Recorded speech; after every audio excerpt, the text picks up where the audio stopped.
A new assignment operator has been added in C#8 and this operator is called as null coalescing. And after watching this video, you will just love this operator. Let's see what is this null coalescing operator.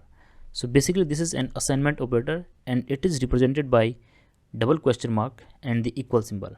So how this will work?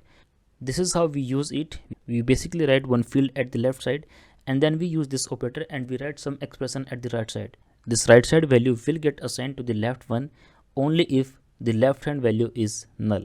It means if the field is null, then only this expression will get assigned to this field. If it is not null or non-null, then this will not get assigned. So this is very useful and you will use it in so many cases. Let's understand the real demo of this null coalescing operator. Here I am using the same application, and in this application let's open this program.cs class and let's just comment this line. And here let's say I'm having one very simple field. It is of integer type and say it is, let's say it is I and its value is null. Now let's say I want to display its value using this console.writeLine, and here I'm writing I. What will happen if I will just run this application? We will not get anything over here because the value is null. Now let's say if it is null, then only I want to assign something to this field. So here it is. I can use this null coalescing operator. So here I'm writing 10. Okay, let's run this application and let's see what we have in this I. This time you will notice we are getting 10 at this place. Now what will happen if I will write this line one more time, and this time I'm assigning 20 over here. So what we are having now, we are just assigning some other value again to this I. Let's run this application again. This time you will notice again we are getting only 10, not the 20. So why is this happening? This is because at this place in the first line this I was null, and if the left hand side is null, then only the right side value will get assigned to this left one. So it means in this line the I is null, and that is why this 10 is assigned to this I. In this next line the I is 10 and 10 is not equals to null. That is why this assignment will not work and this I will work with 10. This is how this null coalescing will work.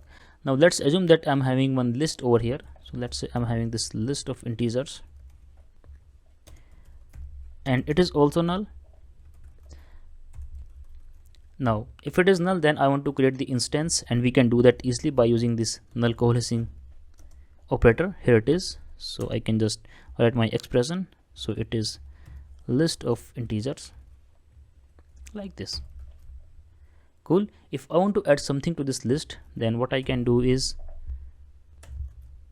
let's say I want to add it over here. So what I'm writing is list dot add, and in this add, let's just remove these two lines. We are having only this I field, and over here let's say I want to add I, and it is visible that this I is null at this place because here we are writing null and we are just trying to add it to this list, and this list expect an integer, so we will get an error over here. At this place I can use that null coalescing operator, and here let's say I'm assigning 1.